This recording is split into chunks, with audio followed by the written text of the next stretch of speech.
بسم اللہ الرحمن الرحیم۔ السلام علیکم۔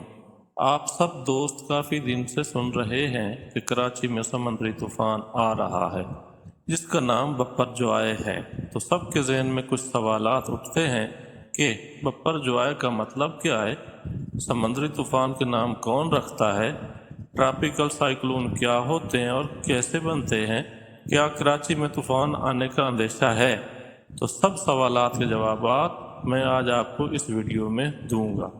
بپر جوائے ایک بنگالی زبان کا لفظ ہے جس کا مطلب تباہی یا قدرتی آفت ہے، اور یہ بنگلہ دیش کی جانب سے رکھا گیا ہے۔ آپ دوستوں کے ذہنوں میں پھر یہ سوال طوفان موزن ہوگا کہ سمندری طوفانوں کو ایسے نام کیوں دیے جاتے ہیں، دوسرا کون ہے جو یہ نام دیتا ہے؟ دراصل جنوبی ایشیائی ممالک کا ایک پینل ہے جس پینل آن ٹروپیکل سائیکلون یا PTC کہا جاتا ہے۔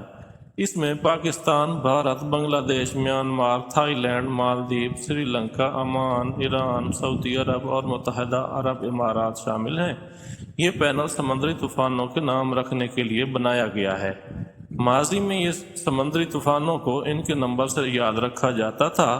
1999 میں پاکستان کے شہر بدین اور ٹھٹھا سے ٹکرانے والے طوفان کا نمبر 021 رکھا گیا تھا۔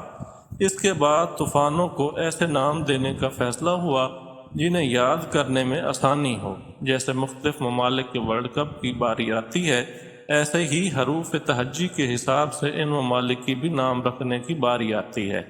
یہ ٹراپیکل سائیکلون بپر جوائے 4 جون کو شروع ہوا، جس کا مرکز کراچی سے جنوب کی طرف تھا۔ جہاں سے یہ طوفان شروع ہوا تھا وہاں لہروں کی اونچائی 50 فٹ جبکہ ہوا کی رفتار 180 کلومیٹر فی گھنٹہ تھی۔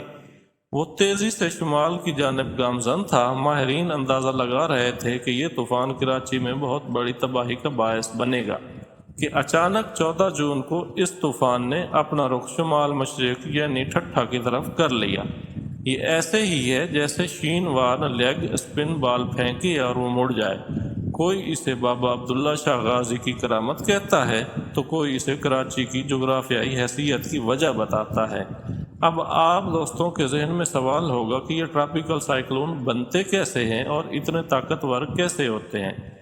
آپ نے اپنے گاؤں میں مٹی کا بگولا یا سائیکلون بنتے دیکھا اور ختم ہوتے بھی دیکھا ہوگا۔ وہ بہت چھوٹے پیمانے پہ سائیکلون بنتا ہے جو کمزور سا ہوتا ہے۔ تقریباً ایسا ہی پراسس سمندر میں بھی چلتا رہتا ہے، سائیکلون بنتے اور ختم ہوتے رہتے ہیں۔ لیکن کچھ سائیکلون اتنے طاقتور بن جاتے ہیں کہ وہ طوفان کی شکل اختیار کر لیتے ہیں۔ ان کی بننے میں سب سے بڑا کردار گرمی یعنی سورج کا ہوتا ہے۔ یہی وجہ ہے کہ یہ زیادہ تر منطقہ حارہ کے سمندروں میں بنتے ہیں، جہاں گرم سمندر اپنے اوپر ہوا کے درجہ حرارت کو بڑھا دیتا ہے، جس کی وجہ سے یہ ہوا تیز رفتاری سے اوپر کی جانب اڑتی ہے۔ صرف ہوا ہی اوپر کی جانب نہیں جاتی بلکہ ساتھ سمندری آبی بخارات کو بھی اوپر کی جانب لے جاتی ہے، اور پھر یہ اینٹی کلاک وائز چکر لگانے لگتے ہیں۔ اس طرح یہ ہوا ٹھنڈی ہو کر ایک ایسے بادل کی شکل اختیار کر لیتی ہے جس کی شکل اڑنے والے غبارے سے ملتی جلتی ہے۔ ساتھ ہی اوپر اڑتی ہوئی ہوا کے سبب شدید گرم دباؤ پیدا ہوتا ہے جو مزید ہوا کو اندر کی طرف کھینچتا ہے، اور نتیجتاً بہت طاقتور ہوائیں حرکت کرنے لگتی ہیں اس کم دباؤ والے علاقے کی جانب خلا کو پر کرنے کے لیے، اور ہوا حرکت میں آتی ہے جو گرم ہو کر ایک گول دائرے کی صورت میں گھومتی ہے۔ ایسے سمندری طوفان جو گھومتے ہیں ان کا ایک مرکزی نقطہ ضرور ہوتا ہے۔ اسے طوفان کی آنکھ یعنی آئی آف دی اسٹورم کہا جاتا ہے۔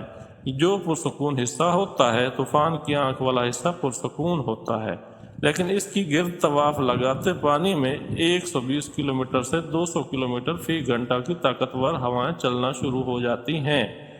جس طرح وہ مٹی کا بگولا ایک جگہ نہیں ٹھہرتا بلکہ اپنی جگہ بدلتا رہتا ہے، ایسے ہی یہ ٹراپیکل سائیکلون بھی اپنی جگہ بدلتے بدلتے پانی کو دھکیلتے دھکیلتے ساحل سے جا ٹکراتا ہے۔ یہ ساحل پہ آ کر کمزور پڑ جاتا ہے کیونکہ یہ پانی سے خشکی پہ آ جاتا ہے۔